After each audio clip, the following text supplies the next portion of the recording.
Hey guys, how we doing? So we're back in another video from Nux Taku, and recently Nux has hit 500,000 subscribers, which is absolutely phenomenal. Well done, man. You really deserve it. Your videos are awesome. Won't be long till it's 1 million. He's gone and done a 500k special, top 50 anime of all time, and you guys have been asking me to do a reaction to it, so I'm like, okay. And I hope I get this up in time because it's an hour and 5 minutes long, so I'm not going to do a long intro. Let's just get straight into this.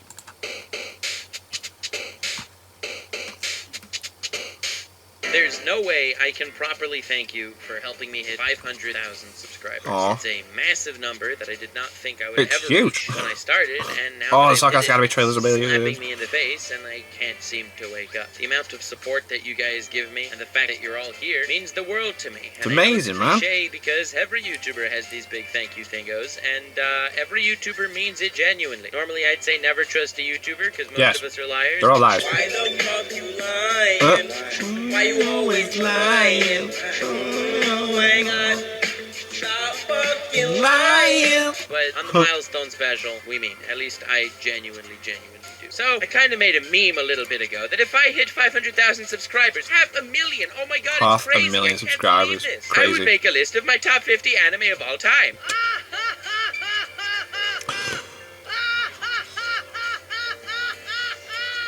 50 fucking anime.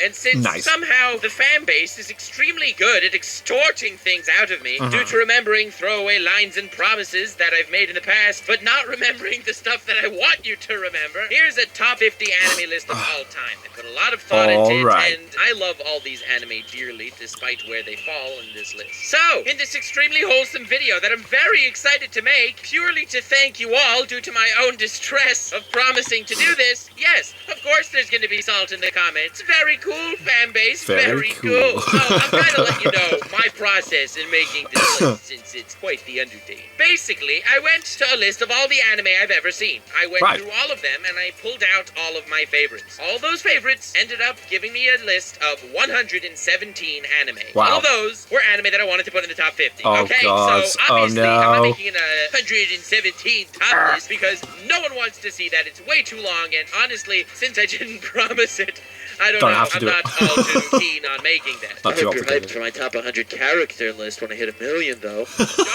quote that. So, after picking the 117 favorite anime, remember that. I knew I had to narrow it down to 50, and it hurt my heart to throw them away. So, I decided this is how I'm going to go about it. There is a top 50 list, which I will mention in but a moment. There is also 15 honorable mentions that I will tell you right before I mention the top 10 anime.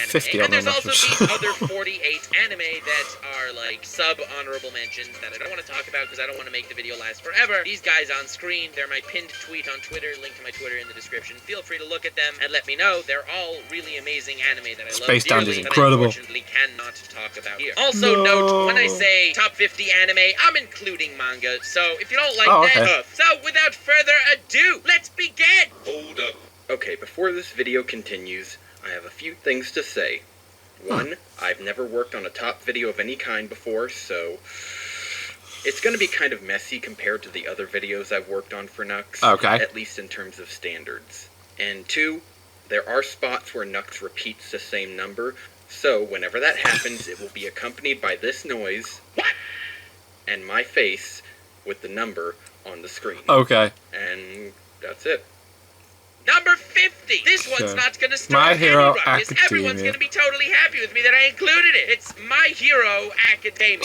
Now, I'm kinda glad this landed in number 50, not gonna lie. Because if it would've been an honorable mention, people would have been upset. And also, it's a good springboard to say, you have to realize I really love all of these anime. I just like 49 anime more than My Hero Academia. I love how the series functions in regards to the themes of what makes a hero as well as what is peace. And it's also fascinating to see the society that was built up around the characters in this world. I feel like all my favorite arcs in the series do tackle these 2 points that I've just mentioned, the themes as well as the society. My favorite arcs are the Stain arc, Stain arc's the amazing. themes of what makes a hero, the Endeavor arc in the manga, again tackling the themes of what makes a hero, and honestly the current arc in the manga right now that's focusing on the League of Villains is pretty fascinating, focused on the society of the entire world in a way that we've never seen expressed before. My favorite character in the series, Mirio, sexual strength is also an embodiment of the what makes a hero theme. I feel like these two aspects to the series were done phenomenally, and very few anime can compare. I have issues throughout that I don't per se love, which landed it in number 50, but realize that number 50 is really good. That's decent. Number 49! Time to stir up some shit! Black Clover. Black Clover. Alright, it's a good anime! Manga here, and while the anime to Black Clover does not hold a candle to My Hero Academia's, I personally find the manga to be far superior. Fair enough. Superior, from 50 to 49. Black Clover also tackles the societal trope that I find so interesting in My Hero Academia, but it comes from a slightly different side. It focuses on nobility versus the Commonwealth, and how that causes different people to look at others in different ways. Yeah. But also, it would not be remiss to say, I feel like the Black Bulls as a guild is incredible. So much of the heart in that guild is so relatable. It's a group of weirdo misfits that band together and inspire each other to actually feel at home because I feel like Asa as a main character works perfectly well here as well, not being an over-calculated individual, but just due to his work ethic and faith in his friends. Generic as it sounds, he ended up a role model to a lot of the other people in the Black Bulls Guild. The Black Bulls Guild is epic. A lot of great characters, a lot of quirky humor, a lot of really emotional scenes, and I love Black Clover. Number 48! Bungo Stray Dogs. Right. It's an anime with I'm wanting to watch this right now, and I love it to pieces. My girlfriend keeps getting recommended it. I think we're going to watch this. It's on its third season now, isn't it? Powers, however, they're not as common as a world like My Hero Academia, and they've developed different organizations. There's the Good Guys group, as well as the Port Mafia, which are the seemingly bad guys, and the Guild, which come from America in the second season for their own individual goals and ideals. The clash between the different characters and different organizations in this anime is incredible, as well as the vast amount of characters that actually get fleshed out. The series starts introducing Atsushi as the main character, and I was not a huge fan, but Dazai, the second main character, was absolutely incredible. As the series goes on, we begin to learn more and more about Dazai's past, and he takes over as the main character. I have got volume 1 of the manga that I got on the Loot Anime Box. Spotlight, and he is okay with that. Hello, darkness, my friend. I've come to talk with you again. I love Bungo Stray Dogs, the world they've created, and the characters that inhabit it, as well as these various I have to check it out now that Nux recommends it. Number 48 is a valid place to put it. Number 47, time for more cringe and Fairy Tail. Fairy Tail's freaking amazing. Yeah, I mean, I did fall off of it. Nostalgia may play a part in this decision, but heck, I don't care. There's a series I want to make covering different shows. It's a nostalgia boner. The vibe of certain series hits hard. And I don't feel like anyone's been talking about the vibe of Fairy Tail, the vibe of Berserk, and the vibe of JoJo's, which is really what makes these three anime as great fun as they are. The Fairy Tail Guild is the band of misfits that I feel like I really enjoyed it when I started watching it, but they stand up for each other, despite how cliche I don't know why I stopped watching it. I don't know why. I got quite far into it as well. I felt welcomed into the Fairy Tail Guild. I'm not even as big of a fan as most when it comes to the individual arcs where they fight different dark guilds and villains and shiz. That's not what gets it for me. What really hits home are all the epic moments of the characters that I've grown to really come to love. The Grand Magic Games is full of epic moments. The current War arc has a lot of epic moments. It's final season now, isn't it? We've befriended in the past, rearing their heads to help Fairy Tail in this battle that they seemingly have no hope in. These are the moments that make Fairy Tail great, because I love Fairy Tail. Number 47. What? Coming right off Fairy Tail, Cowboy Bebop. No one ever in history of mankind placed these two next to each other on a top anime list of all time. This is borderline guaranteed. Cowboy Bebop is a wonderful anime. It's amazing. And one of my favorite slice of life animes of all time. If you don't think it's a slice of life, then you must redefine the genre, because that is literally what this is, and when I think slice of life, this is the paradigm. It's a slice of the life of these very interesting characters that have wonderful interactions with one another, and their random and various adventures through space, learning different philosophical lessons in each episode, not in the cliche ways that you find anywhere else. Cowboy Bebop is a classic anime for a reason. It looks beautiful, it sounds beautiful, the characters are all fantastic, and it has one of the greatest final episodes in anime. So good.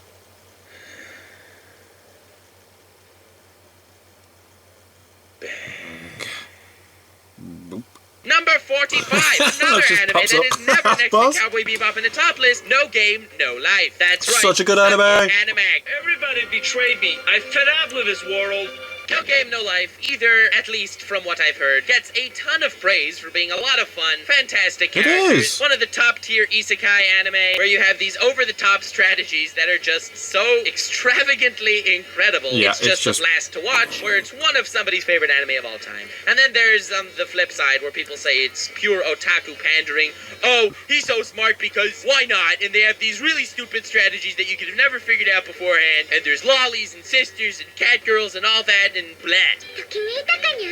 So I'm, I guess, somewhere in between, despite the fact that I really like this anime. And I think mostly that stems from the isekai-loving part of myself. Isekai is the master of escapism. Brilliant. And I enjoy a good escapist anime, and I'm not afraid to admit it. And that's exactly what this is. That's why the genre works. Are a lot of fun because the characters Sora and Shiro you want to such see an people interesting escape dynamic the real pair, world. where their social skills are barely existent, yet their command of social philosophy is impeccable. It's a world where humans are the underdogs, yet these guys, due to their sheer wit alone, are managing to climb the ranks in the races. I also love that the entire world is operated by games, which is basically Yu-Gi-Oh! Personified! Yeah, the police is chasing someone in Yu-Gi-Oh! And hacks into their motorcycle. No, not to stop the enemy motorcycle, no, to force them into a card game where if they lose, the motorcycle turns off. Yeah, very cool, Yu-Gi-Oh! Very cool. However, in No Game No Life, that's the structure of the world. It's so fun, especially to watch the humans, or humanity, struggle to the top thanks to Sora and Shiro, masters of MMORPGs, even though the odds are so ever not in their favor. Number 44! Evangelion. Neon Genesis Evangelion. So, I'm not gonna lie to you, despite the fact that I am fascinated by the psychology of many of the characters in this anime, the symbolism's a lot of hooey. You're not gonna convince me that every time there's a reference to Christianity, it means basically everything. And if it does, well, that's very cool, but it didn't impress me all that much. That said, I feel like Evangelion either gets a bum rap or an extremely high one. There's very little in between, and I honestly think it is a great anime due to how Shinji's development as a character, as well as the circumstances that befall him, paint a picture of Hideaki Anno, the creator's depression, and his mindset. There's too much said about Evangelion that I don't feel like I can add anything with my 1-minute description of it, so let's move on for now. Number 43, From the New World, or Shin Sekai Yori. Oh, okay, not seen this kinda one. makes me a little happy to know that they're next to each other, with Shin Sekai Yori winning, because Shin Sekai Yori is like one of Digibro's least favorite anime, and Evangelion's like one of his favorites, so slight bit of assholery on my part here that may have concocted this situation.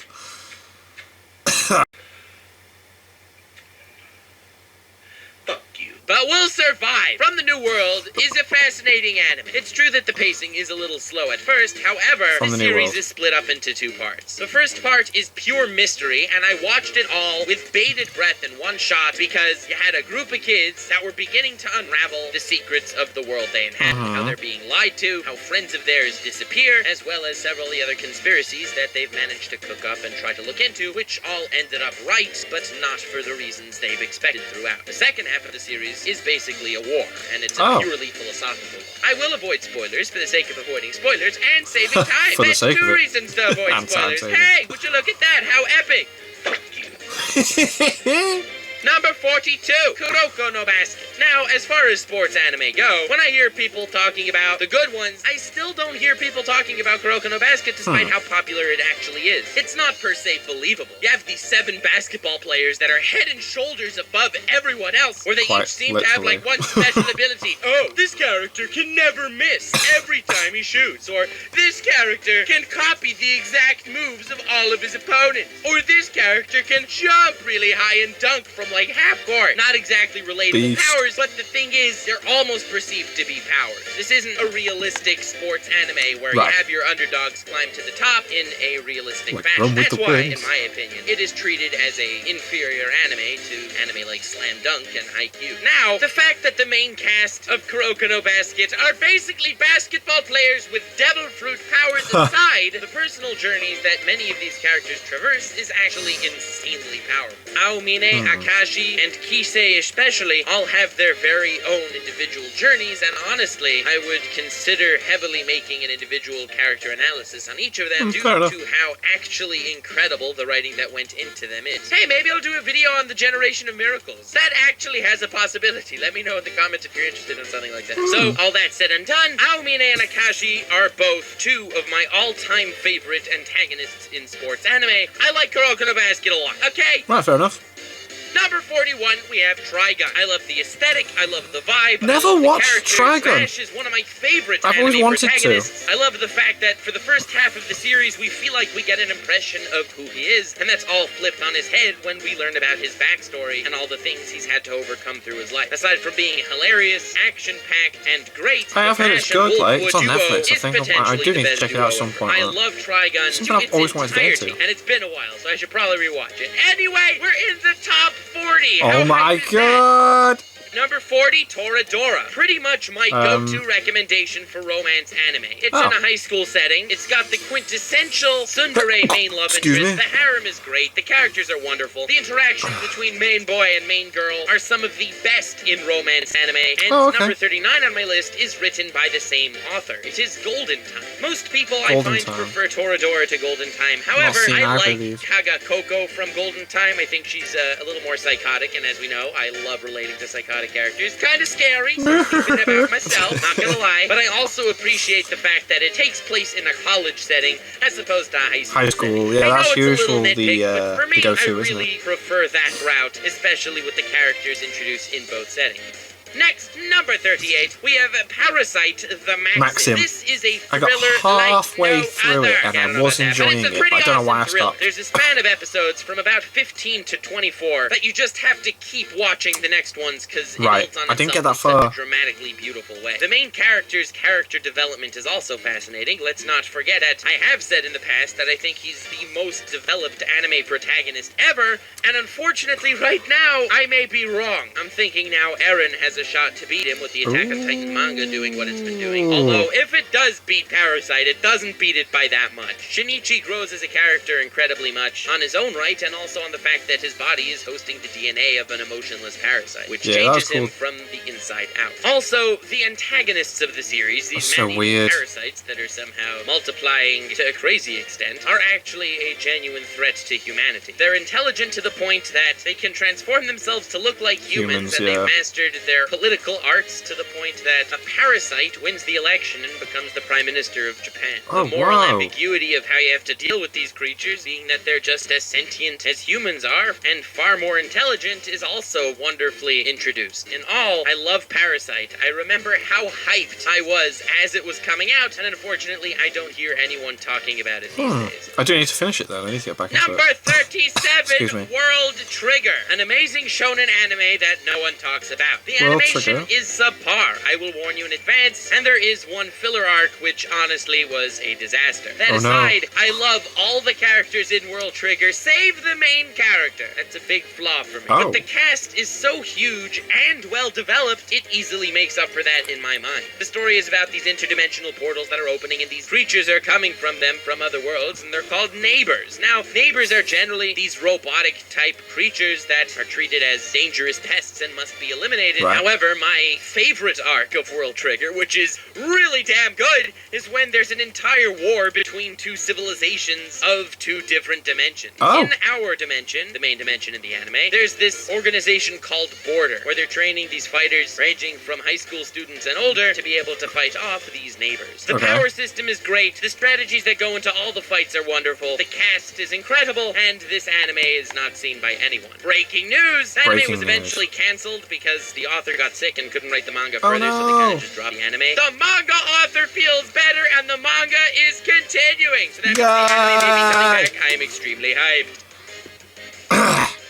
Next, number 36, Gankutsuo, the Count of Monte Cristo. So, the actual Count of Monte Cristo is one of my favorite anime characters ever. Unfortunately, the anime is written to follow a different character as the protagonist, so the Count could be the surprise antagonist of the story. If anyone is familiar with the story of the Count of Monte Cristo, this will obviously come as no surprise, so I wasn't exactly surprised or overwhelmed by all this. The plot itself is extremely complicated, as it should be, because this book is like 4 billion pages long. And no, it's not like I have a 928. vendetta against this book because it was a school project or anything, bakas. But the actual art style and writing that went into this anime is god tier, following one single master plan devised by the Count of Monte Cristo to take revenge on a few people that have wronged him in the past. And he does this by completely destroying all of them in the most fantastic fashions, giving them exactly what they deserve in his mind, and crushing their souls in the process. I highly recommend Kikutsuo if you're into that kind of thing. Note, honestly, it would have been better if it was like 18 episodes as opposed to the 24. However, I freaking loved it anyway. There didn't need to be mechs though.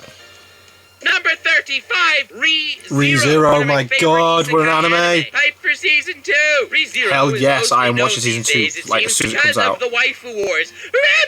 Amelia! Beatrice. I don't know, personally, Roswell was always my waifu from Re:Zero, but that's a discussion for another day. What fails to be brought up is how thrilling of a ride this anime is. It's Having boss. rewatched it, I can safely say it was not dumbed down. Watching it episodically was far more intense because every episode ended with some of the best cliffhangers I can think of. Like, no, I didn't do but I freaking love a good cliffhanger. Re:Zero Hell is yes. the psychological That's why I'm story hating of Attack on Subaru, Titan the right now. It's like, main oh, stop character it, who stop has a doing that. personality, whether you like him or not. I personally do, aside from him making a fool of himself in the throne room. That was just asinine. Cringe. But that aside, he travels into this isekai world, and somehow every time he dies, it's almost Reset. like he respawns at the latest checkpoint, coming back to life and having to experience everything again until he can move on to the next checkpoint. This is all explained in the light novels further, and it's actually great. But what I find fascinating is how his psychology and psyche deteriorate to such a crazy extent throughout the series. And love is the only thing that helps him put one foot in front of the other, even though so many of the things he says are so painfully stupid. If someone went through what he did, I think they'd be able to relate. That Betelgeuse, the antagonist of the end of the first season of Re:Zero, is also a perfect foil to Subaru, because he's someone who has already reached this depraved state of insanity that matches where Subaru was heading until he pulled himself out.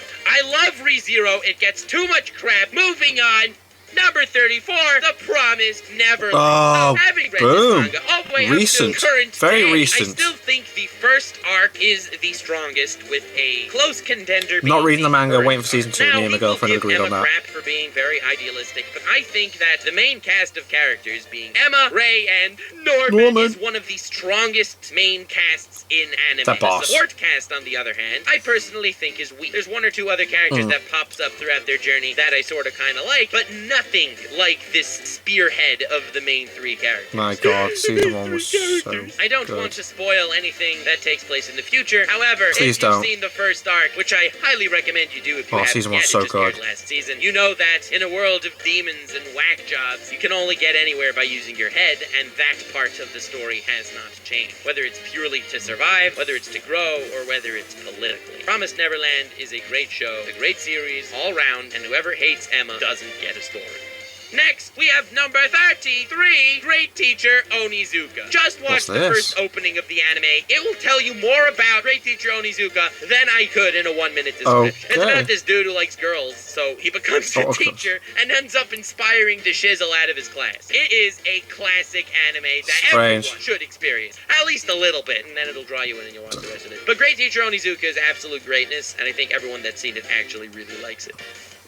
Next, number 32, Nichijou. I think Nichijou is the greatest pure comedy anime of all time. No matter how many times I watch it, no matter how many times I see the same scenes, I am giddy with laughter every time. Whenever I have a moment to sit down with a friend to watch anime and we don't know what to watch and we don't want to start a whole new show, I will pick a random episode of Nichijou and we will both be dying. Now, this is my phrase. Favorite pure comedy anime ever? Dying every time I rewatch it? Yes, I will give you all of that. However, this is just personal taste, but I find myself drawn to series that I can think about afterwards that give me hype feelings or philosophical questions a lot more than I'm intrigued by a good comedy. Not that I don't enjoy comedy, per se. Obviously, I love comedy, especially when it's integrated. I hate people that say they don't like comedy. How can you not like laughing? Konosuba or Gintama, like Konosuba. in the future. But Nichijou, as far as pure comedy goes, my absolute all-time favorite. I highly recommend it to everyone. That's crazy.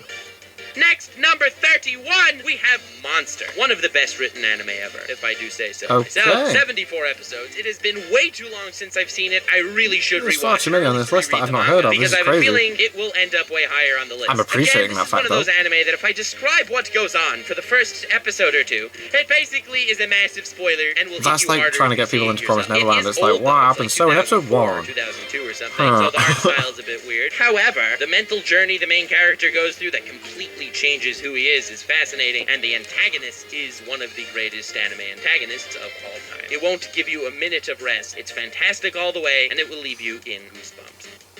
Number 30, we Log have Horizon. Log Horizon. Right. Now, it is Is it number that 30. good, It's supposed though? to higher because the second season, in my personal opinion, was not as good. Whether it was the change of 'Cause studio I got that slowed bored the pace halfway down through season incredibly 1. much, or whether the story somehow got boring, I don't think it did, but maybe. First season alone would land this in my top 20. However, full picture, I was disappointed by the second season. The cast of characters in Log Horizon is super. Was interesting. It's one of the Ooh, greatest Log Horizon cast of episode, characters, and that abridged episode includes 6 the main soon. characters. Shido and Look out for that. Akatsuki are some of my favorite male and female leads, and the They're way they cool. play off each other is actually hilarious. Whether it's this mastermind trying to implement a political structure to this isekai world they fell in, or it was Akatsuki who starts off role-playing a character, serving a master, and then ends up really falling in love with that master hard. But no one can tell because they think she's just role-playing. This takes the isekai genre and puts a massive twist on it. Now that they're in this isekai world and all these NPCs are walking around, this isn't one of those if you die in the game, you die in real life. If you die in the game, you respawn, Reset, yeah. asking the philosophical question of what is the value of living. They eventually learn that every time they die and respawn, they forget things about their actual lives before getting trapped in the game, integrating them. Oh, I fully didn't get into the that far system into they're seeing in. that. But the That's fact that they're interesting. these max-level immortal players in the game, the NPCs are terrified of them. They can't respawn. They also have lives. They don't have these crazy skills. They die when they're killed. I know, a very scary line to be Yeah. very seriously only. Log Horizon Another is one I great in might the comedy need department, to get the back character into. department, and the adventure department. However, it really shines in the political mastery between I think I watched, like, the first, like, and the adventures. 10 As well as that episodes. one strategy that Shidoe did in episode 8, which is one of my favorite scenes in all of anime. If you've seen it, you know what I mean. If you haven't seen it, please go see it. Episode 8 is god tier. Next, number 29. Some of you may be surprised I made it so high. Some of you may be surprised it's not higher. It's Naruto. I'm very Now, surprised, I say this Nux, you not didn't put that including higher. Naruto. I consider that a separate franchise. Hell into this yes one. it is. Naruto holds so Totally many different. of my memories so dearly. All the filler arcs, all the characters with wasted potential. No, I'm kidding. But in all honesty, I love Naruto to pieces, just like I love Yeah. so many of these other anime. This is including Naruto as well as Naruto Shippuden. If it would be Alright, Naruto alone, both. it would be at least 10 places higher on the list. Right, However, but because while I Shippuden. still Oh, yeah, 'cause love I always say the Shippuden, first war arc disappointed 27 me volumes of the thoroughly. manga The are journey just of Naruto, the incredible. amazing cast, the incredible antagonists that we've met throughout, all that is gone when we reach the war arc. Yeah. Pain had a philosophy that resonated with me so much. Itachi being a double agent was my favorite It's plot class. twist in anime, which made him one of my favorite characters in anime. He was my But the favorite war anyway, arc and it felt just like they made me doubled love him back on more. so many of the things they did. They brought back so many of the old characters just to basically take up time. I felt like we weren't progressing at all for so much of it, and even though it's just one arc and I can't disregard it, you have to remember it's a third of the runtime It's so of all of long. Naruto. It's so Over long. 200 episodes. Naruto and Sasuke God. got ridiculously strong. It basically made the past legends of old almost irrelevant Yeah. in their weight. I understand Naruto by the end of the series has to become the strongest Hokage, but some of the things I liked so much about Naruto was the rich history. Did he though? in Could he not every just become village, the in every Hokage? I mean, step and in bloody every hell. fight. When Shippuden started, Kakashi's they went not to as the Sand strong Village, as, and like, Shio attacked Kakashi because first she thought Hokage. Kakashi was his father, someone who killed Sasori's parents. That is some of the beautiful history that I want to see in Naruto. Jiraiya, that he trained Nagato in the past, and Was how Minato quality. fought A and B. These are the things that makes Naruto great as well. The will of fire, a cast of characters that's actually useful, a village that I can call home. Pain wiping out the Leaf village was devastating. Oh my Lee God. surpassing himself to fight Gaara and still lose was devastating. I don't feel any of that in the war arc, and even though I've No, the only war arc's said very sort of bad things about Naruto, empty. it's really all in regard to the war arc, but it knocks it back to number 29 on this list. I say back because I freaking love Naruto. The Yeah, Chunin I'm Zap very arc surprised, is like Nux. the best Very tournament arc surprised, ever. Pain man. is like I was one of the expecting that to best be quite final high. bosses ever. But then, of course, the editors tell Kishimoto, yeah, you should make this longer. We should make Pain not the final boss. Number 28, Shokugeki Oh, no Food Soma. Wars. We're talking about ninjas blowing up countries. Now let's talk about some food. Hell Hell yeah. yes. It's a good fucking film. Shokugeki no Soma does everything the Shonen formula can do, but better. I love the cast. I love the wacky strategies they make that goes into their Boss. freaking food. That they So food battle each other good. with. They can make the emotional highs so strong by Soma Food. figuring out that I'm gonna salt both sides of the meat. My and everyone in the God. theater obviously, that's crazy. Crazy. That is the beauty of Shokugeki So no good. Soma. I love it. Obviously, there's a comedic element of it. Characters that have been beaten in the past deciding to work with Soma in the present because they've developed a respect for him doesn't have the cringiness of, for example, Fairy Tail, where half the villains that are beaten, and I'm being generous when I say half, it's more like 99%, end up becoming good guys. Come on! In Shokugeki no Soma, it actually makes sense when that happens Yeah. as well. The fact that Soma came from nowhere, and his father's an absolute badass, but the fact His that he father's came from nowhere, awesome. and he's in this elite school where the first thing he does is say, I'm gonna kick all yo asses. Yeah, in And a the speech, whole doesn't he? He's school like, hates him, but I'm they're gonna be the forced best. to respect him due to his cooking prowess and the fact that certain elite members of the school are acclimating to him and his awesomeness. Also, Soma is a big fat asshole protagonist, and asshole protagonist They're the best. basically my middle name. The ultimate protagonist formula to make Nux to like him. Step 1, make him an asshole. Step 2, there is no step 2. I love it. Number 27, Bakano. The best What an anime! of all time. Bakano's Very incredible. sorry, I don't mean to be a bit melodramatic here. Oh. But honestly, that's what I think. I'm not even going to tell you what it's about per se, because that doesn't matter right now. The way the story is told, it's 3 timelines Isaac and being Miria are explained amazing. with scenes from each of them flipping back and forth simultaneously. There's 1929, 1930, and 1931. And obviously, it's all awesome, but none of it makes any sense in contrast with each other. The characters that we see on a train in 1930 are trying to rob the Mafia in 1929 and are somehow friendly with the Mafia in 1931. At the end of the anime, which is So a 13-episode good. run and 3 OVAs, everything falls into place and it is so beautiful. By writing it in this way, we get the emotional impact of every moment in every timeline. We begin to learn I was and so love taken aback all by the Bakano, but I characters in all love the it so timelines, much. especially the ones that are having adventures take place over more than one timeline simultaneously. In the beginning, it is a bit confusing because you don't know what's It going really on, is, but as but the once you get pieces into it, come together oh, and as the grand boss. scale story takes shape, it will leave you with a fire in your belly like nothing else. Did I mention that Isaac and Miria are the best anime couple? They're hilarious. I guess I didn't. Just leave that here. Number 26, Attack on Titan. on Titan. Again, maybe it's fresher in my mind than Bakano, but Attack on Titan disappointed me at the first season. I thought that it didn't deserve all the hype it was getting. What? Whippy Kayes, these anthropomorphic Beyblades are killing Titans. Anthropomorphic However, the story Beyblades, that's completely amazing. evolved from this mindless seeming drama in a mysterious setting to a completely geopolitical anime. The characters all developed to such crazy extents. The character like Levi, that in the beginning I thought He's was just pure so badass and that was good. his whole character trait, became fully fleshed. I'm out. loving The motives season behind 3's everyone second half became at the crystal moment. clear, Love and it. as Every the week is mysteries so got annoying. answered, it didn't just make you feel better about Ends on a yourself that you cliffhanger. understand everything now, but it begins to open up more questions, pulling you into a political mess that seemingly has no good answers. I love what Attack on Titan became more than what Attack on Titan initially was. Brace yourself for this season, but season 4 is going to be 10 times better. Oh, wow. Number 25, The Seven Deadly Sins. Oh, what Seven an Deadly anime, Sins is so basically good. my baby. It was the only series that I really tackled so many of the parts that make it up in a fashion that no one else on YouTube really did. I mean, I've made Naruto videos, but a lot of people made Naruto videos. I've made Ooh, One Piece Google. videos, but a lot of people made One Piece videos. Same with My Hero Academia, etc. Seven Deadly Sins is something I hold dear to Your me because I Seven really Deadly felt Sins like videos I are good, painted it man. in a light that I still need to check out, almost though, saw it, and the it did, no one said. OP Seven Deadly Sins outwardly Bam is one. a rambunctious, fun, awesome story, but on a deeper level, everyone is suffering through psychological traumas that they have to brunt through. And this mirrors how the story in the first season seems like this fun, happy-go-lucky tale, and then it gets a lot darker My as time God, with the continues. commandments Bond, coming. who is one of Jesus my favorite Christ. characters of all time, Oh, is so someone I relate sad. to on a spiritual level. No, not the masochistic part. Okay, a little bit the masochistic part, but mostly other stuff. If you've seen my Bond videos, you know what I'm talking about. But Seven Deadly Sins has an amazing cast. The adventure is great. The power scaling is abysmal. The overall plot, not Power bad, scaling nothing crazy. fantastic. Honestly, it's purely the psychology of all the characters that I relate to so much. It really made this series stand out to me and gave it its 25th spot. I relate to so many characters in this series on such a deep level. Aside from just loving the fun of the story itself, it had to be this high on the list. Number 24, Katanagatari, an anime that I don't think I've ever actually spoken about on this channel. The series is I don't 12 know this one. episodes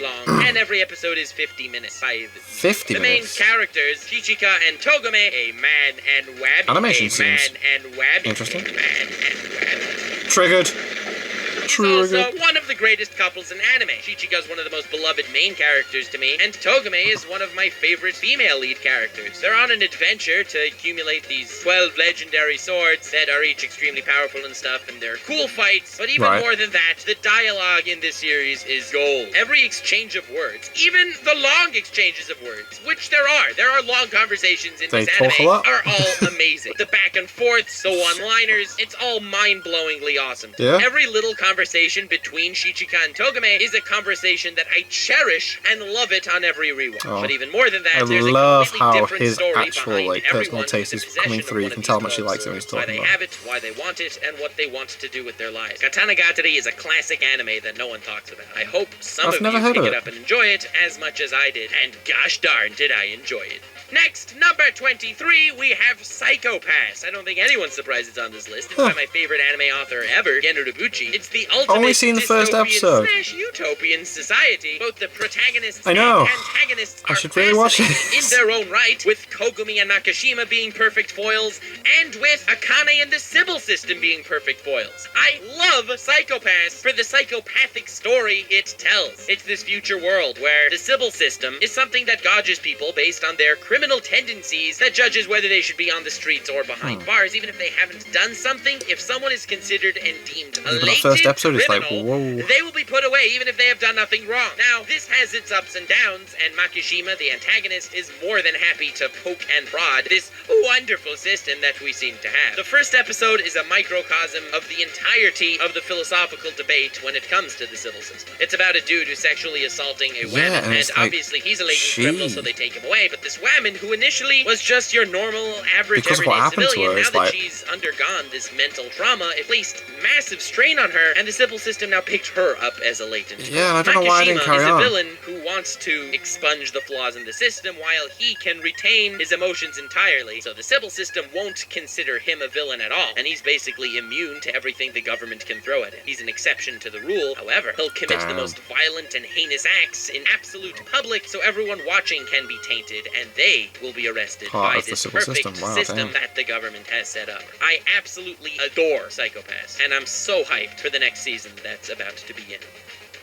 Next, we have number 22, Haikyuu. It's a volleyball anime, and it is everything I want in a sports anime. It has the characters, it has the antagonists, it has the lofty dreams and ideals that they grab with their hands. It has the most emotional of moments. If any of you do not have experience with sports anime, do yourselves a favor and pick up my friend Karen. If you have experience with sports anime and you haven't seen Haikyuu, honestly, I don't really know what you're doing. But if you don't like sports anime for whatever reason, maybe you think that, oh, sports are much better in real life. Why would I watch anime if I could watch the NBA watch Gidrick's video on sport and anime. Please pick up Haikyuu. I promise you will not regret it. Also, hype, the 4th season is about to start. So many good sequels are coming. I'm so excited. Number 21, an anime that I think everyone thought would be higher, especially because I like these psychological games. Death Note. I love Death Note, and I'm pretty one of my sure all-time faves. One of my all-time faves. Everyone loves Death Note. Now, it's incredible. The last 12 episodes, in my personal opinion, as well as most people's opinions, are this, not as Full good Metal as the Alchemist first one. Brotherhood, and Gurren Lagann even though I really loved the back and forth psychology between light and hell, and it was one of the best rivalries in anime, hands down, I didn't per se relate to either of the characters, and I like relating to the psychopaths. Psychopaths should be made to be related to. That's just me? Well, never mind. Moving on. I feel like I didn't praise Death Note enough, and I'm gonna get hate for it, but I gotta go fast. I'm sorry. Everyone likes Death Note. I don't need a praise. Oh no, it's alright, Nux. It's okay. Personal taste. Honestly, you're probably not watching this video, in which case I don't know who I'm even talking to.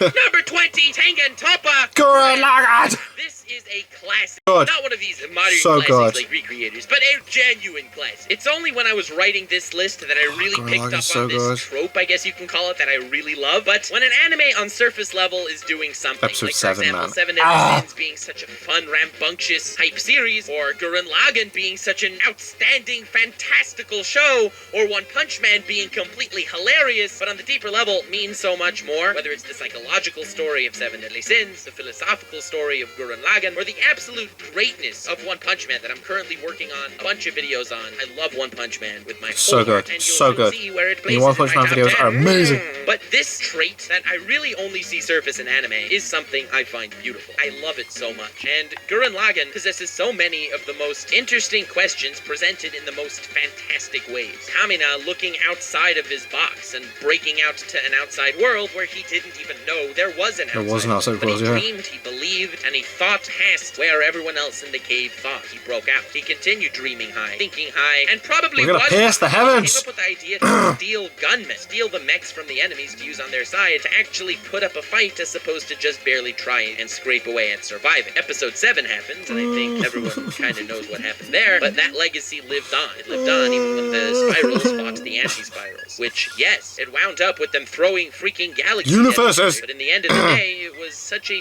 pure ideological argument between the two of them, and the spirals proved that their ideology was the stronger one. Gurren Lagann is something for everyone, whether you just want the funny rambunctious parts, or whether you're more interested in the really deep storytelling it has. There's something for everyone in Gurren Lagann, and I personally love it. Yes, it would have been lower on this list, but I have two friends, namely Best Guy Ever and Animac from Anime Uproar, and it's both of their favorite anime. I mean, I think Best Guy Ever may like One Piece more, but it's up there, and I've spoken to them about it a lot, and yes, they've convinced me to an extent. It's really great. There is so much going on, and it definitely deserves the number 20 spot. I'm proud to put it here, fam. Number 19, Konosuba. Not exactly as philosophically complex as Gurren Lagann, however, it's complex in other areas. Kazuma is one of my favorite anime protagonists ever. It was on my top list. It should come as no surprise to anyone. He's a maniacal asshole. But I love him. And his heroine he's a prick, and it's brilliant. The fact that they're just, or at least I've seen some people describe them as, just archetypes personified. And honestly, that's so not true. Every character is actually complex, aside from all the humor. The most bare bones, bimbo-esque character ever, like Darkness. You know, the typical masochist trait, which is hilarious and everyone loves Darkness. She's no Megaman. Megaman's best girl, but I guess she's definitely just the purest of masochistic bimbo characters that we can all laugh at. But when you actually learn about her and you learn about her backstory and why she views certain people in different ways, why she likes Kazuma more than the prince that she was set up with, because he treats her like a bro. He won't hesitate to drop kick a woman, just like a man. Gender equality. Gender equality. It's become a meme on my channel because let's not kid ourselves. That's absolutely hilarious. That's like comedy 101. This is the pinnacle. I still need to watch a gender equality video. People keep recommending it, mate. I talk about Gintama. But to someone like Darkness, this means more. Yes, on the surface level, it makes so much sense that she wants this. She wants to be dropkicked. She's a massive masochist, so it fits in with her quirk. She loves just like everyone in his harem has a quirk. But at the same time, she was always so pampered as a child. La Latina, a noble.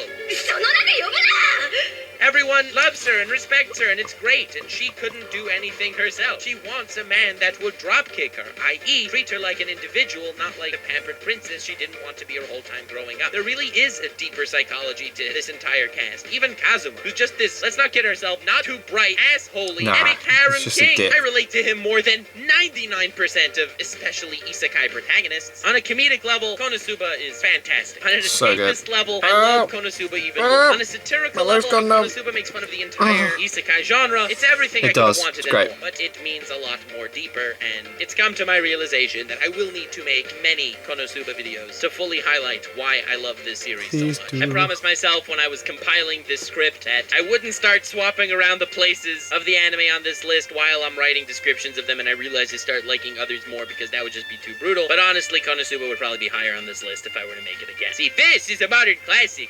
It is great. Anyway, number 18. I don't think anyone's surprised it's here. Yu Yu Hakusho, one of the godfathers of shonen. Since I know a lot of people have seen Hunter Hunter, less people have seen Yu Yu Hakusho. To contrast, I do need to watch this because I love Hunter Hunter. And both have the ideological and psychological greatness that I love in either of them. Hunter Hunter writes the antagonists far better than the antagonists are written in Yu Yu Hakusho. Not to say that Yu Yu Hakushos are bad. Sensui and Toguro are some of the greatest shonen antagonists ever, but I don't think they hold a candle to Hisoka, Chrollo, or Meruem. Now, on the flip side, Yu Yu Hakusho writes its protagonists far better than Hunter Hunter. While I love Gon, Kurapika, and Killua, I don't think they hold a candle to Yusuke, Kuwabara, Nobara Hiei. about And Leorio? there's so much more going on with the protagonists in Yu Yu Hakusho, as well as, honestly, amazing writing. The one-liners are god tier. And the Dark Tournament arc is the best tournament arc in anime. The only reason why it's number 18 on this list and not higher is because the ending was kind of abrupt, even though I did like the final arc more than most people. If you're looking for a genuinely classic shonen that should be redone and given the Madhouse Hunter x Hunter 2011 treatment, I highly suggest you pick up Yu Yu Hakusho. Also, you will not be disappointed. Number 17, we have Steins Gate, the greatest sci-fi anime of all time. When people figure out how to send text messages to the past and F stuff up for the present, you know, shiz is gonna get real. It goes from a slice-of-life story where they're toying around with this device that they've created to one of the greatest thriller dramas I could think of as well. But what really puts it in number 17 on this list is the god-tier ending of the anime. Hoin Kyoma, the main character, and Kurisu, the female lead. Again, one of my favorite couples in anime. But Nux, you said that like 5 times while talking about my favorite anime, okay? But that ending, though, shivers down my spine. The ending of Steins Gate is not one to be messed with, and it gives it all the credence it needs to get dropped into so good. 17. So good. Number 16, Madoka Magica, that cutesy little magical girl show. Never Wow, Nux, I seen didn't know you had such tame tastes. There isn't even a psychopath in this one.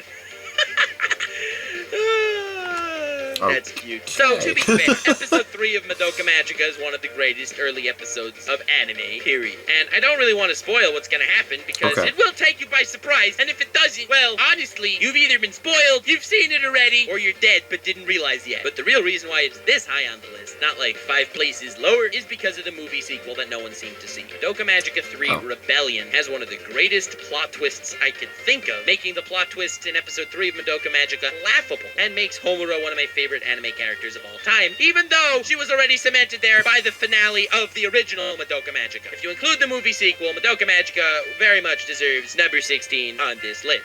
Number 15, Magi. Oh my god, does this need another one I've the not amazing characters, seen. the amazing adventures, the amazing antagonists, the rich history that only gets revealed in the manga after the end of the 2nd season, because of course they couldn't make a 3rd season when the really exciting stuff is about to happen. Again, maybe I'm just a sucker for these political action anime, but oh my god, with the 3 world powers and how one was destroyed in the past because they couldn't capture a dungeon as quickly as Ko, and then Raim sprang forth, and the Magis and Alfarmant. There's so much going on in this anime. With Aladdin, the main character, and Alibaba, the second to main character, caught in the middle of this massive political war. You cannot trust anyone in this anime. Even characters that seem to be extremely great can have their own very evil intentions that aren't revealed to you until constant edge. in the manga, with only slight clues that no one talks about. I think Magi is the most underrated shonen ever. Next, number 14, Spice and Wolf. My favorite romance anime of all time. And yes, it's again, a furry. on my Hashtag list. not a furry, but if I was a furry. That was a weird laugh. No one ever replicate that laugh. It's bad for your soul. It's a romance between a dude and a woman, but it's also the saddest thing ever, because Hollow is this immortal wolf goddess, and the dude is not immortal, nor a wolf, nor a goddess. And that is so sad, because you see how their relationship develops and they love each other. It's an anime about a traveling merchant who happens to be a furry, and it's beautiful. The 2nd season that actually manages to top the 1st. Honestly, there's little to nothing in this anime to dislike. But what's really incredible is, as you watch the show, you're reminded over and over and over again how beautiful the relationship is between these 2 characters. Yeah. And every single time you get reminded of that, it punches you in the gut to know that it will not be eternal. That Hollow, the main woman, cannot she lives have forever. this eternally, Oh, damn. and this relationship will destroy her, and in turn wind up destroying him. Every episode I'm reminded by how great it is, and that kicks in me remembering how sad it is. And Spice and Wolf is my favorite tragic romance anime of all time. Number 13, what about your line, April? Brotherhood! You know it. Yep. Ah, Pronouncing up the there. the way it's supposed to be This pronounced. is the Self-5. freaking best. Anyway, this is an anime that So needs no good. introduction. Everyone loves Full Metal Alchemist. It's one of the few anime that I'd be like, okay, this is a 10 out Brotherhood's of 10. amazing. Don't even need to think about it. And something for Scared. everyone. Whether you're a normie, whether you're an elitist, Full Metal Alchemist, Brotherhood. I get people to watch Death Note has and everything then there is this. to like. Has the And great then cast, people are has into the great anime. adventure, the great philosophy, the great story, etc., etc. Everyone knows Full Metal Alchemist. Moving on. Number 11. What?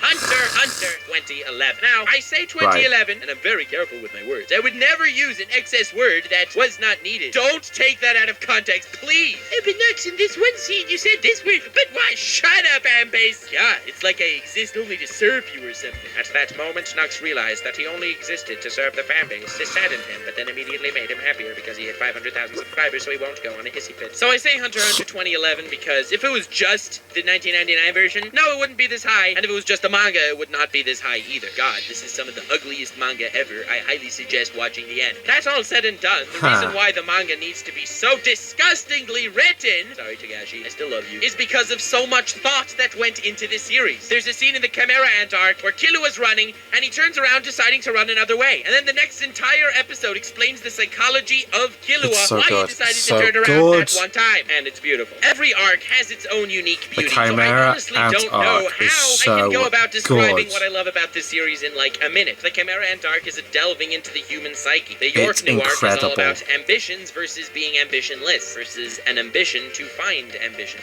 This is another one of those series that if you asked me to rate it, I'd probably give it a 10 out of 10 on the spot. It's just a pretty perfect series. So good. If you haven't seen it yet, I highly recommend you pick it up. Also, it has some of the best antagonists in all of anime. Meruem.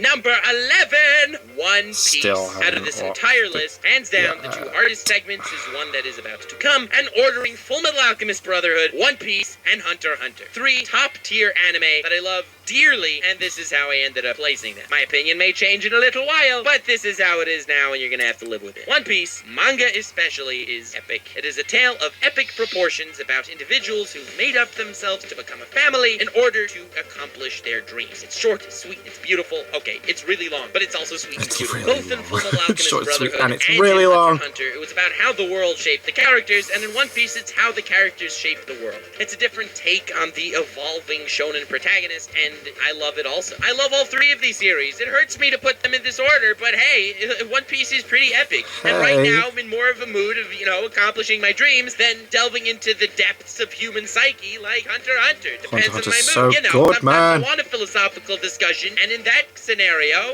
Full Metal Alchemist Brotherhood will win it out of the 3. I'm sorry it's this order. I'm sure 2 out of 3 of you are not happy, but I'm sure 1 out of 3 of you are very happy. So to that 1 out of 3 of you, I love you. This is your day to shine. Also, it may help your case because I'm working on that massive Zoro video right now, and oh boy, that video is gonna make this one look like a cakewalk. Yeah, in all honesty, scripting that one has been hell because I really want to get it right. I love Zoro so much. Next is top 10.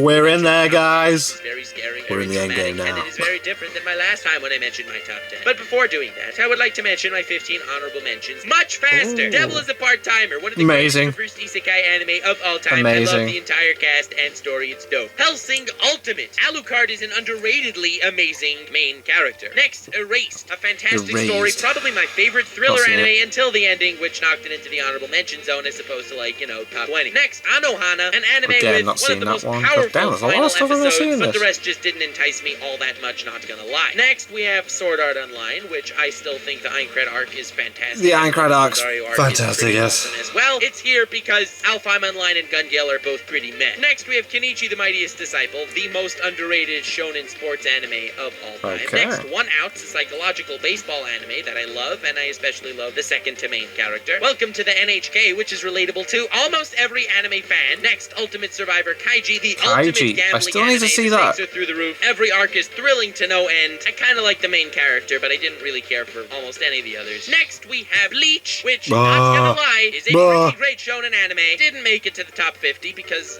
there are 115 anime that I wanted to put in the top 50 list. Bleach is definitely awesome. I love Kenpachi, I love Urahara, I love Aizen, I love Ukiura, but I don't think it made it to the top 50, unfortunately. Next, Roku no Yusha, a little-known anime that aired recently. I'm like the only person I know that really likes it, so moving on. Akatsuki no Yona, one of the greatest female leads in all of anime, as well as a really strong reverse harem. No, it's not a reverse harem anime, it's an adventure anime. It just happens to have 5 dudes and 1 dudette. Next, we have Yu-Gi-Oh!, a series where I love the whole original. I love the Isekai arc in GX. I love the first arc in 5Ds. I don't care for Zexal, Arc, or Frames at all, and most of it is nostalgia. On rewatch, I do not enjoy it nearly as much as I did the first time around. I'm not gonna lie. Sitting through a 2-episode duel is not fun. unless it's some of the really epic ones, in which case it's as awesome as Shokugeki no Soma can cook an omelet. Next, Noragami. Yato is one of my favorite anime protagonists. And next, Gabriel Dropout, one of my favorite slice-of-life comedy anime. At long last, we have made it to the top 10. I hope you've enjoyed the ride thus far without getting too triggered that certain things are in I am not angry at all. but, I disagree with some things, but it's okay. Number 10, an anime that I've always hyped a lot, Made in Abyss. It actually broke into the top 10 because I've recently completed the manga up to where they're up to, and by God, as they go deeper and deeper into the abyss, things just get more and more effed up, and honestly, I love that. For those of you who don't know what it's about, because I don't see a lot of people talking about it, despite the fact that it's fantastic. Super iPads Wolf's done a video on it, and that's made me want to watch it. I do need to check it out. Around this massive chasm in the midst of their city called the Abyss. It goes insanely deep, and people don't even know how far it goes. There's this curse of the Abyss that people that go into certain depths can't leave or experience crazy sicknesses, and the journey of the main cast is to try to get to the bottom of the Abyss. Now, this is done for reasons that you will see in the anime itself, but the journey to the center and to the bottom is my favorite adventure in all of anime, and the psychological consequences that face them, as well as the obstacles they have to overcome, are insane. And I mean insane literally, not figuratively. Spoiling anything would be a sin. Season 1 is out so far, it's 12 episodes, and the last 3 episodes will blow your mind. I do need to check it out. I wish it was on Crunchyroll now. It gets better from there. It's also beautiful and has my favorite soundtrack in anime. That counts! Sorry! Number 9, Pokemon. So, I'm not talking about the Pokemon anime. Okay. I said I do include manga. And I'm currently reading the Pokemon Adventures manga. It's about 550 chapters long. I am not caught up yet, but everything I've read has blown me away. Nostalgia-wise, we've all grown up on Pokemon, and I love it dearly. But even reading the Pokemon Adventures manga right now for the first time, it's killing me with how good it is. Red, Blue, and Green are some of my favorite protagonists of all time. They make Emma Ray and Norman from Promised Neverland look like second-tier contenders. A villain like Giovanni is one of my 3 favorite villains in all of anime/manga. It's a story that I think anyone of any age would enjoy. Kids watching the basic battles that go on, people older experiencing the nostalgia blasts and the extreme hype that went into a lot of these moments, because you have to realize it doesn't purely play by the rules. People are trying to kill each other with Pokemon. The Elite Four are actually villains in the Pokemon manga, and they try to take over the Kanto region. Pokemon decapitate other Pokemon, as well as Lieutenant Surge, who has a freaking bazooka that shoots self-destructing Voltorbs trying to kill his opponents. Pokemon Adventures is a slept-on manga, and I love it. Number 8, Digimon Tamers. Yes, Digimon, it's the greatest isekai anime of all time. I think that everyone agrees with me at this point. This is not even controversial anymore. This is an interesting choice, though, Digimon Tamers. Yeah, people still disagree. I don't know why. Digimon is the greatest isekai anime of all time. So, I'm only including franchises as a whole, so if I were to pick my favorite season from Digimon, it would be Tamers. Really? Which is season 3. Adventure 1 and 2 are both great. 4 and 5 are not bad. I actually liked 6 a lot more than other people, but Digimon Tamers was hella dark. I originally liked it nostalgia-wise, but after rewatching it many years later, it hits hard. The themes covered are actually really scary. Rika and Henry are fantastic protagonists. Imon's character arc is tragic, and the as a final antagonist just blows me out of the water every time I see it. See where you're going with this. It is, but it hits adults hard. Entering the top 7, things are getting really scary. Number 7 is Mob Psycho 100. To think this anime only came out last season and it's already here, that's pretty terrifying. Again, it's one of those anime that, on surface level, it's just a comedy, and it's funny and it's hilarious, but everything watched season 2 yet. When you reach the end of season 1, and the entirety of season 2 is just epicness all around. Every episode, I feel like, is a masterpiece on its own right, and the amount of life lessons crammed into this beautifully orchestrated story is scary. Whether it's realizing that both everyone and no one simultaneously are special, realizing the genuine power of friendship, because Mob facing off against the final antagonist of the second season is literally that. He's staring in a mirror, but a mirror that decided to use his powers for himself as opposed to making friends on his own right. Every little character, like Stupid Body Improvement Club, is so powerful in the thematic outreach of this story, it's almost terrifying how brilliant one is. And I'm not ashamed to say that Mob Psycho 100 is my 7th favorite anime of all time. Damn. Number 6, JoJo's Bizarre Adventure! All news up here! I really want JoJo's, and I think So I more or good. less tackled why I love it so much to an extent. How the art of memes is strong in it, and how Very honestly strong. you need to experience it to understand its enjoyment. It's its own world, but not in regard to the fantasy setting, in regard to how extravagant everything becomes. so over the This top. is another prime example of an anime that I really want to start working on my new series, The Vibe of JoJo's Bizarre Adventure, tackling what makes it so amazing. Because no one ever really talks about why it's actually great. The epic fights, the epic characters, nah, fam. That's not it. Yes, It's the true, bizarreness. characters are of another plane of existence in regards to their awesomeness. My voice gives me super strength. But not bad. What's great about JoJo's is the vibe of JoJo's Bizarre Adventure. We are now up to the top 5. Now, this was a long journey. It was definitely a bizarre adventure, but I think if you know me long enough, you'll be able to guess the 5 that are in my top 5. In all honesty, out of my top 10, the top 9 are basically interchangeable with one another. So, before I mention my top 5, here are 5 anime that I have not yet seen or only seen bits and pieces of that I'm sure if I would have watched the entirety of these anime, they would have made it somewhere within the top 50. The Monogatari series, in which I've only seen random episodes of different seasons. Hajime no Ippo, which I've started once, but somehow dropped due to miscellaneous reasons, and I have yet to pick it back up. I love sports anime, so I'm sure that I will love Hajime no Ippo. Slam Dunk, again, this I've never even tried. I am eager to pick it up and see what it's about. I've heard great things. Bakuman, an anime about mangaka, written by the creator of Death Note. I'm sure it's really need to check that out. Hatakyo Hitman Reborn. Hitman Reborn feels like it should fit under the shonen tropes that I love so much, but the only reason why I have yet to see it is I've seen the first 30 episodes or so, and I was not a fan, so I dropped it at that point. Everyone tells me it gets way, way better, but I have yet to pick it back up. It's time for the moment you've been waiting for. Top 5.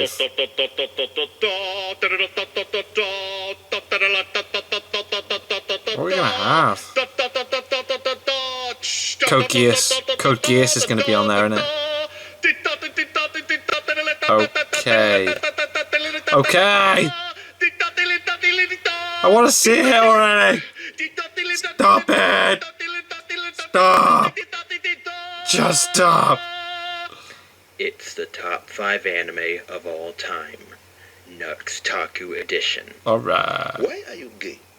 In 5th place, we have Fate Zero, an anime that is such a good anime. Perfection is, where there are no per se protagonists or antagonists. It's 7 masters, and we see this massive battle royale full of history and magic with brilliant strategies and ideological conflicts, where the story's vantage points take place and shift back and forth between some of the greatest written characters I can think of. Whether it's Kiritsugu, Saber, Waver, Rider, Gilgamesh, every character we get to see what actually happened to him. The animation is beautiful, the fight choreography is fantastic. The strategies honestly could put many of the strategies in Code Geass and Death Note to shame, but nothing beats the fact that every master and servant has their own ideology, and the way they clash with one another until you realize there is no perfect ideology. Fate Zero is a masterpiece in my book, and it's my 5th favorite anime as of right now.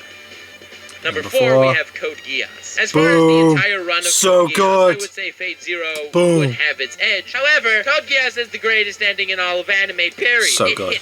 That ending is amazing. It really is emotional, man. I don't really want to talk about it right now, because I just heard news about his whole spin-off thing, future movies, future seasons, alternate timelines, where they totally retcon the beautiful ending. So I don't really want to talk about Code Geass right now, because it kind of makes me sad, because if you have the best ending in anime, don't try to make mess with it? Advice, but I do love Code Geass to its entirety, and it also does hold a nostalgic value to me because it's what got me into non-shonen anime. Before watching Code Geass, I've seen Naruto, I've seen Bleach, but Code Geass opened my eyes to the greatness of the medium. Most people see Death Note first, and that links them to Code Geass, but for me it was vice versa. Code Geass holds a really special place in my heart. In 3rd place, we have the currently airing...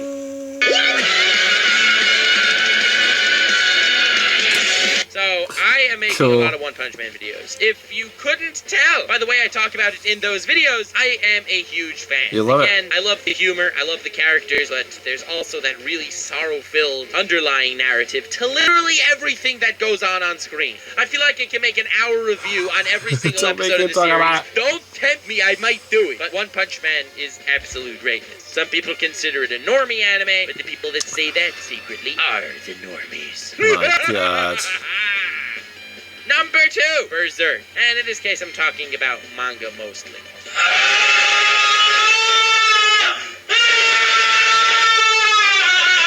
Aside from yeah, I reacted to Super Eye Patch Wolf and why you should watch Read, and everyone was like, read it, read it. My favorite anime characters, my favorite anime rivals, one of my favorite protagonists, and one of my favorite antagonists. Berserk is another anime where the vibe is so important. It's this somber narrative where Guts is literally struggling against fate itself. It's something that not enough people have experienced, and if you have the stomach for it, because it's explicit in certain areas, yeah, I highly recommend gross. the Berserk manga. It's a feast for the eyes and soul.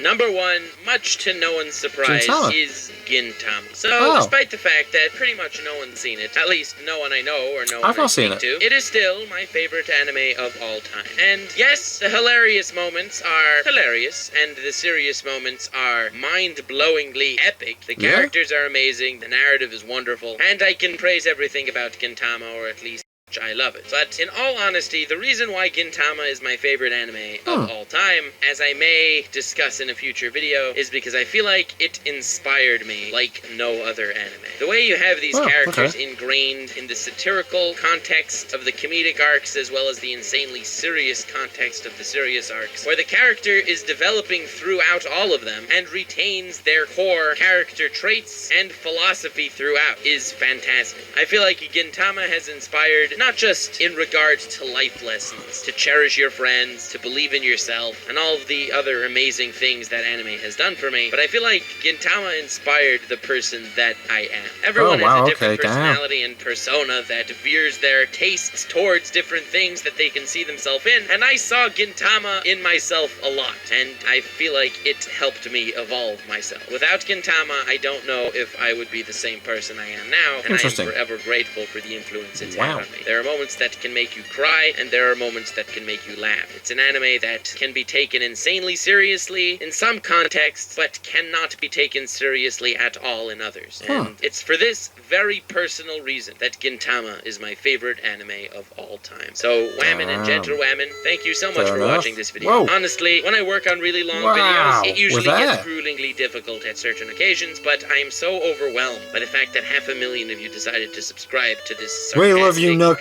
We love you. does not have a stick up his ass yet, and that is one of my greatest traits, but it means Zawardo to me. I didn't feel like it was tiring to work at all, and that's just because every moment that I was working on it, for every minute of every hour that I've spent compiling the list and writing the script and recording and everything, I am so freaking appreciative. I don't think you can understand or grasp how it feels. I do one of these personal milestone videos every time I hit like 100k subs, or 2 or 3 or 4 or now 5.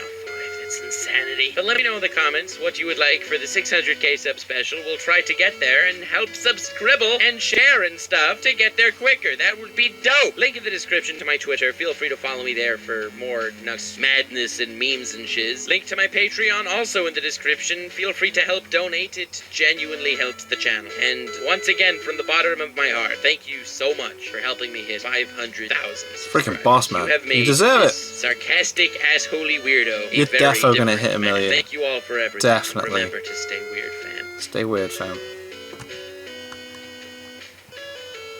Definitely gonna hit a million. Nux has to, man. It's gonna happen. Videos are so good. So good. That was an interesting list. Interesting list, man. I honestly thought Naruto would be higher. I honestly thought Naruto would be really high considering the channel, but hey ho. What you know? Diddle-do-do-do. Don't know where I'm going with that, but yeah. There you go. Not gonna do a long outro. It was a long video, so yeah. I need to make something tweet. But that was cool. Congratulations, Nux. You deserve it. Thank you for making the videos. Keep going, man, and we're gonna be there for you for when you hit that million. Boom. So yeah, thank you guys very much for watching. What did you guys think of that? What did you guys think of this? Click like, subscribe if you haven't already. Leave comments down below. Let me know what I should watch and discuss in future videos. And I'll see you guys, all of you guys, next time. And what's your top 10? Just put it down. Death Note, Fullmetal Alchemist Brotherhood, Code Geass, Gurren Lagann, Naruto, Bleach, Dragon Ball Z. Dragon Ball Z wasn't even on there, was it? Whoa. Anyway, see you next time, guys.